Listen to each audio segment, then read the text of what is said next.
Et on va finir, Marie-Rose. Es-tu là?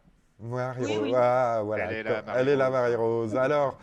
Alors, écoute, t'as bien vu les mouvements du personnage d'Assassin's Creed qui saute, qui monte, qui nous fait des grands écarts dans tous les sens. C'est le plus grand acrobate de la Terre. Tu crois qu'il a fait du yoga pour arriver à tout ça? Non, je pense pas. Non. Je pense pas. Bon, en C'est tout pas cas, le style. c'est pas son style du tout, non. Alors, on va regarder ta vidéo. Tu vas nous expliquer avant que je la lance. Tu vas nous réexpliquer. Donc, l'idée, c'est le détox intérieur. Donc voilà, donc là, j'ai voulu créer la détox émotionnelle qui nous permet de nous libérer à travers nos émotions. Donc c'est très bien pour le printemps. Donc nous avions la séquence printemps avec plusieurs postures, la partie 1. Et la partie 2, c'est vraiment à travers nos émotions pour pouvoir nous libérer. Donc c'est détox émotionnel. Bah écoute, je te remercie. On conseille énormément cette posture à Donald Trump. Le détox émotionnel, ça lui ferait du bien, comme à quelques autres actuellement. Je pense que ce serait pas de trop. On lance tout de suite la vidéo, on te laisse la commenter, et puis on va regarder nos amis chroniqueurs, comment ils se débrouillent, comme d'habitude. Alors, on y va. Hop. Donc là, nous sommes installés sur les genoux en Virasana. Encore par terre cette semaine? Oui, allez.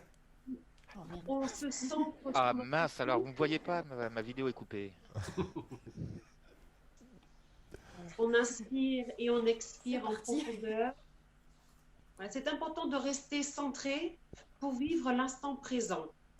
Voilà, donc j'inspire en profondeur à partir de l'abdomen, à travers le diaphragme jusqu'au poumon. Et dans l'expire, je redescends le souffle. Ensuite, nous allons nous placer en posture de chat. Donc là, c'est quand même un petit échauffement pour y aller en douceur. Voilà, tu peux prendre ton petit chat, Marjo. Et dans l'inspiration, nous allons arrondir le dos. Et dans l'expire, le creuser. Donc j'inspire et j'expire.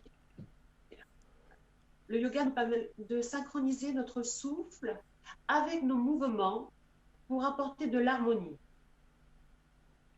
à l'intérieur de notre corps et à l'extérieur.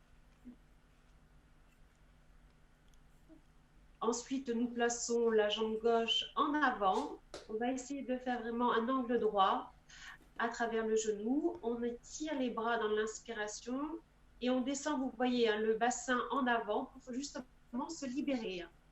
Travailler l'énergie jusqu'à la racine en descendant le souffle. Donc ça tire un petit peu, n'est-ce pas, J'ai craqué. Marjo? Il y a un truc à Un truc a craqué, on a perdu une chroniqueuse. craquer. C'est pas grave, Matt prend le relais. Matt prend le relais. Il lève un bras. Et ça, je me casse les genoux. C'est seul qui participe, hein, je tiens à dire On que. tend la jambe gauche, voilà, on fait l'inverse, plier On est le vraiment genou, tendre la jambe. Donc vous pouvez essayer après. Et là, nous plaçons les deux mains ensemble, on tourne le dos vers la gauche. C'est un détox, c'est une torsion. Encore une fois, on peut ressentir hein, l'effet vraiment de la détox en descendant le souffle. Ouais, ouais. Très bien. On va faire la même chose de l'autre côté.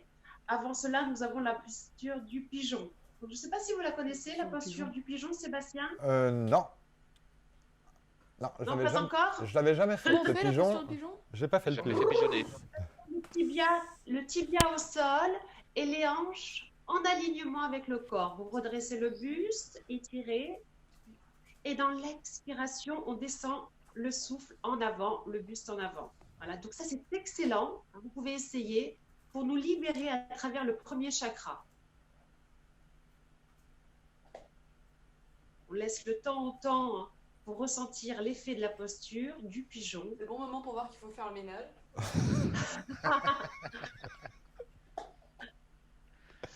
Je suis désolée, on On voit plus. s'étire en chien tête en bas. On ouvre le chakra du cœur. On va faire la même chose de l'autre côté. Donc on place de nouveau la jambe droite en avant. On redresse le buste. Et encore une fois, on descend le bassin en avant pour nous libérer à travers vraiment le premier chakra. C'est vraiment un travail de souffle et de détox. C'est à faire. N'hésitez pas à me laisser un petit commentaire si les personnes veulent essayer. pour me dire ce qu'ils ont ressenti. Oui. Ensuite, Qu'est-ce que tu nous ressens, tendons la Marjo? jambe. Pour l'instant, je galère, mais C'est un tatouage. ouais, Oh, moi, à part Just Dance, tu sais, je fais pas Non, beaucoup mais de t'es très sport. bien, Marjo. Hein. Ah ouais, super. Tu t'assouplis là de jour en jour. Oh. Bof, hein. On n'est pas sur de la grosse souplesse. Hein. Ah, C'est Ah, ton chat est progressif. là. Ton chat, il vient. il y a Ton chat veut participé. le faire avec toi. Et là, donc, on fait la torsion de l'autre côté. On tourne le dos pour bien nettoyer la colonne vertébrale. Nous apportons de la lumière à travers le dos. Ouais. Et nous faisons la posture du pigeon, donc de l'autre côté. T'es prêt? On place le tibia au sol, les hanches en alignement avec notre corps. Dans l'inspiration, on redresse le buste. On soulève le buste. Et dans l'expire, on relâche le buste en avant. La posture du pigeon. Excellent pour nous libérer. Les émotions, les inhibitions, les peurs, tout ça, c'est à l'intérieur des hanches. Donc, c'est pas mal.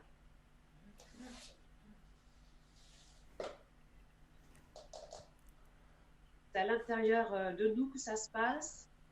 Je crois que le pigeon, ça va, je maîtrise. Ça va, t'aimes bien? J'aime bien le pigeon. Ah, super. Et voilà, et on va finir les jambes ensemble. Namasté. Merci beaucoup. Voilà, je me suis bien roulée par terre. C'est Ouais. parfait. Namasté, Marie-Rose. Peut-être que Bah, j'investis dans un tapis. Ben, merci beaucoup, Marie-Rose. C'était très, très sympathique.